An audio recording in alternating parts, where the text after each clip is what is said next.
Monsieur le Président Charles Blé Goudé, c'est le combattant de l'UPC des fidèles qui vous adresse à vous ce soir. Au nom du commandant Ousmane, ça fait 14 ans que je n'ai plus entendu ta voix. Tous les soirs, je causais avec toi. Après que le malheur nous a frappés, nous tous, je suis resté dans les larmes et la prière. Il n'y a pas 4 ou 5 jours où le vent a frappé mes oreilles que Charles Blé Goudé est au Cameroun. J'ai dit, Dieu merci, je veux le voir. Tu ne peux pas savoir quelle fierté, quelle joie qui anime mon cœur. Le Cameroun a pris position, voilà son père qui est devant toi. Donc je crois que tu vas rentrer avec une bonne joie d'avoir revu l'homme que tu t'es séparé de lui 14 ans. C'est le combattant Ousmane Madjoka. Merci. Charles Blé Goudé.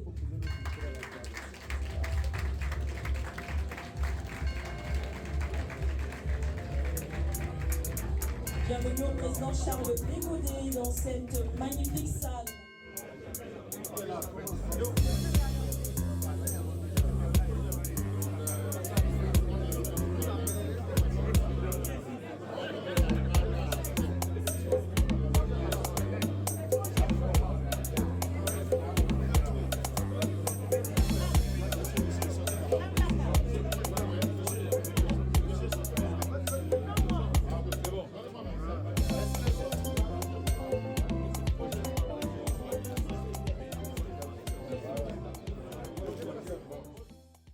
Merci grandement pour les sacrifices que nous consentons tous pour une Afrique de dignité. Président Charles Blé Goudé, le Cameroun vous dit merci également pour le sacrifice que vous avez consenti de traverser toutes ces épreuves, comme Ruben Oumniobé, qui a été injustement assassiné par la France le 13 septembre 1958. Nous pleurons nos pères d'indépendance en Afrique et nous continuons de les trahir parce que nous n'avons pas d'amour.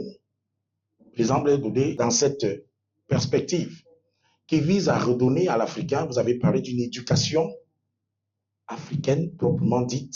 Est-ce que le COJEP va nous permettre de vivre une Afrique nouvelle, la renaissance africaine? Je ne vais pas manquer de dire encore grand merci en vous offrant ce cadeau. C'est pour moi, le protocole. Merci beaucoup. On peut applaudir très fort, s'il vous plaît. Grand merci encore, président. Vous portez l'Afrique et vous avez dit ce n'est plus les Afriques. Merci encore, président. Est-ce qu'on peut applaudir? Merci, Mireille. Vous avez dit que vous n'êtes pas venu ici pour lancer la campagne pour les élections de 2025. Les élections de 2025 ici et aussi les élections de 2025 en Côte d'Ivoire. Et que c'est en Côte d'Ivoire, vous êtes respectueux du peuple ivoirien, c'est à eux que vous allez annoncer ceci ou cela. Et que vous nous avez donné l'exemple du Sénégal qui disent qu'il faut être élégant si quelqu'un voit qu'il ne peut pas passer, qu'il laisse passer l'autre avec l'exemple de Sonko. Que quand je parle, là, je ne veux pas parler du Cameroun, que l'Afrique va s'en sortir si on n'arrive pas à se surpasser, si on ne donne pas de conseils, si on n'éduque pas la masse que Ben Bella avait dit, acceptons de mourir un jour pour que l'Afrique vive.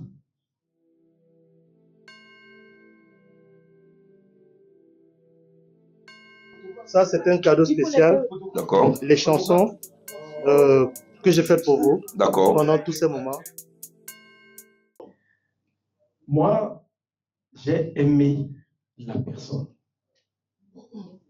et les idées de la personne. Parce que c'est toi qui nous annonçais à cette époque-là, véritablement, ce que c'est que la souveraineté. À l'époque, on ne parlait pas de panafricanisme en tant que tel. On parlait de lutter contre l'impérialisme et le néocolonialisme. Alors, j'ai été là pendant toute cette période. Sur mon pied, ici, j'ai une trace d'un projectile le jour où les chars français sont arrivés. C'est là. J'ai été opéré au CHU de Cocody et de Trècheville, pardon. Et à partir de ce moment-là, chaque fois qu'il y avait un mot d'ordre, on sortait parce que nous, on n'était pas d'accord de cet impérialisme, n'est-ce pas, qu'imposait la France aussi. Et j'ai été ce militant-là. J'ai apprécié jusqu'à ce que je suis parti de la Côte d'Ivoire.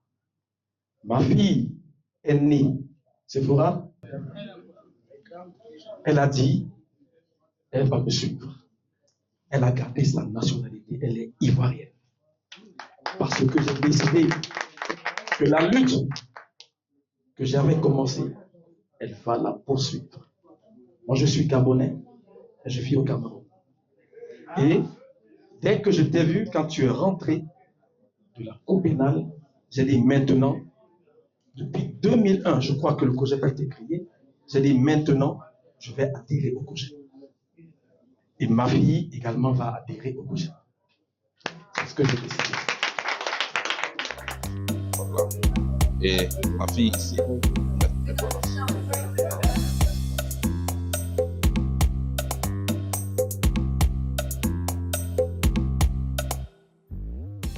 Afrique Média. Afrique Média. Je suis tombé sur un texte fondateur du panafricanisme de 1965, RDA, Rassemblement démocratique africain. Alors, avant que ces derniers, nos pères fondateurs, partent rencontrer le colon, alors il y a eu une réunion stratégique à Bamako. Et de là, lorsque j'ai lu les résolutions de ces textes fondateurs, président, je me suis rendu compte qu'ils ne parlaient qu'une même langue. Au point, lorsqu'ils sont arrivés à Paris et que plusieurs leaders ont été plus ou moins soudoyés par leur méthode, il y a que ce texte fondateur n'a jamais changé. Et c'est lui d'ailleurs qui a inspiré le Kwame Nkrumah à continuer cette guerre qui avait, bien entendu, impulsé les Sékou Touré et bien d'autres. Ma question est celle de savoir, président, comment est-ce que le panafricaniste de l'Afrique centrale parlera le même langage de celui de l'Afrique de l'Ouest? Pendant que M. Sonko était en prison, j'ai rarement vu cette jonction se mettre debout. C'est lorsqu'on a senti qu'il pouvait être président que tout le monde s'est dit oui, on est panafricaniste parce qu'on veut, entre guillemets, faire une récupération. Donc voilà ma question. Merci. Je voulais d'abord vous saluer, en tant que journaliste d'Afrique Média, et puis profiter pour féliciter votre média, auquel je suis vraiment reconnaissant. J'ai vu sur vos plateaux des panélistes qui, pendant que j'étais en prison ou en semi-liberté, m'ont défendu. Traduisez toute ma gratitude à votre PDG, à vos camarades, et dites-leur que Charles de Goudet est venu au Cameroun. Je suis reconnaissant à votre média. Il faut l'applaudir très fort. Voilà la responsabilité qui est la nôtre. Quelle leçon avons-nous tiré de notre passé douloureux?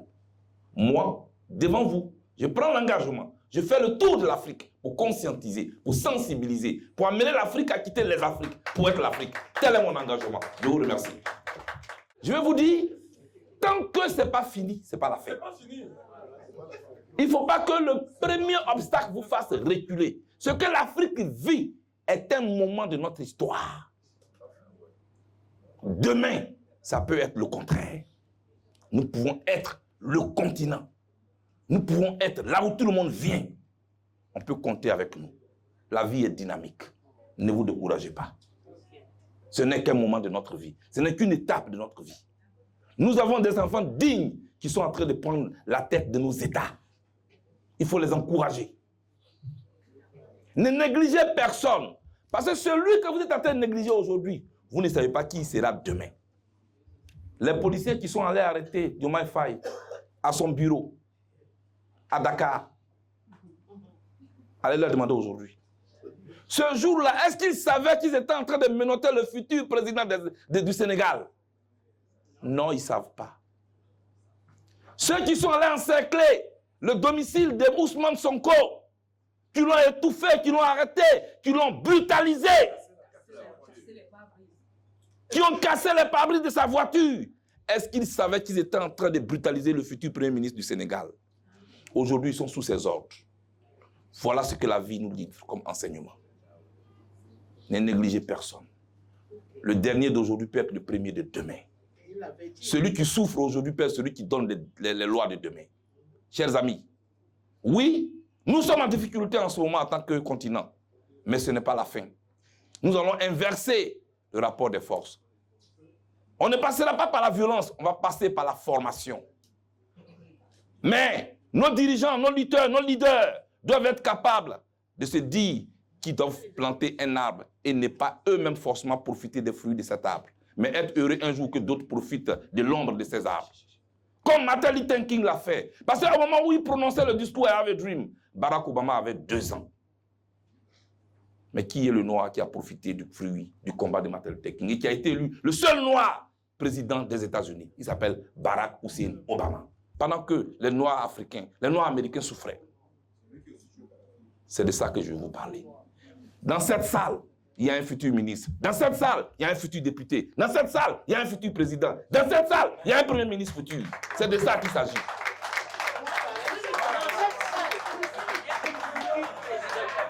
Dans cette salle, il y a une future présidente. C'est de ça qu'il s'agit. Ce qu'il faut faire, ne doutez jamais de vous. Le doute est la première raison de l'échec. Quand tu doutes de toi, tu n'iras nulle part. À quoi êtes-vous prêt à renoncer pour gagner demain? Comme Ousmane Sonko a renoncé à la présidence parce qu'il y avait un obstacle et qu'il a fait la passe à Diomaye Faye. Et aujourd'hui, les deux sont au firmament au Sénégal. Tuez notre ego. Ne réduisons pas tout à nous. Mutualisons nos compétences.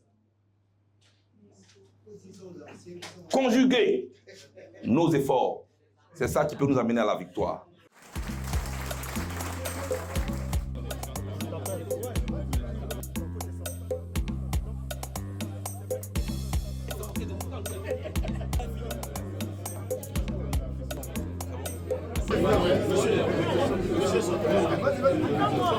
C'est bon.